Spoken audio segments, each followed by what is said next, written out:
आपण पाहत आहात जत मराठी न्यूज। नातेवाईकाचा निर्गुण खून, लाखांदूर पोलिसांची 12 तासात थरारक कारवाई। आरोपी गजाड मोबाईल घटनास्थळीच राहिला। तांत्रिक मदतीशिवाय गोपनीय माहितीच्या आधारे आरोपीला पकडण्यात यश। भंडारा जिल्ह्यातील लाखांदूर तालुक्यात घडलेल्या खळबळजनक खून प्रकरणाच्या अवघ्या 12 तासात छडा लावत लाखांदूर पोलिसांनी आपल्या तत्परतेचा पुन्हा एकदा ठसा उमटवला आहे। नात्याला काळीमा फासणाऱ्या या घटनेत आरोपीने स्वतःच्या वहिनीचा धारदार शस्त्राने गळा चिरून निर्गुण खून केल्याची धक्कादायक घटना समोर आली आहे।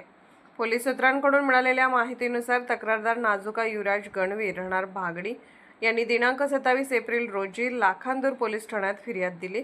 त्यानुसार 26 एप्रिल रोजी गौरव अंबादे त्यांची वहिनी माधुरी अंबादे व तिची अल्पवयीन मुलगी पाहुणे म्हणून त्यांच्या घरी आले होते।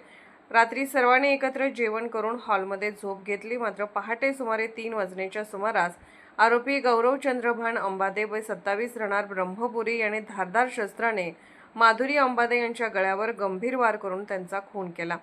घटनेनंतर आरोपी मोटरसायकलवरून पसार झाला। मात्र आरोपीचा मोबाईल घटनास्थळीच राहिल्याने प्रकरण अधिक गूढ बनले होते। तरीही कोणतीही तांत्रिक मदत न घेता लाखांदूर पोलिसांनी वेगवेगळी पथके तयार करून गोपनीय माहितीच्या आधारे शोधमोहीम सुरू केली। दरम्यान आरोपी ब्रह्मपुरी येथे येणार असल्याची खात्रीशीर माहिती मिळताच पोलिसांनी सापळा रचत गुन्हा घडल्यापासून अवघ्या 12 तासात आरोपीला ताब्यात घेतले। सध्या आरोपीला अटक करण्यात आली असून पुढील तपास सुरू आहे।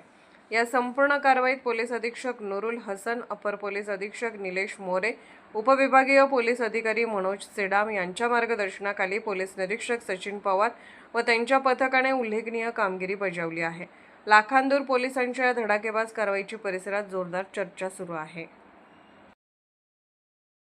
जत मराठी न्यूज चॅनलला लाईक करा, शेअर करा आणि सबस्क्राईब करा।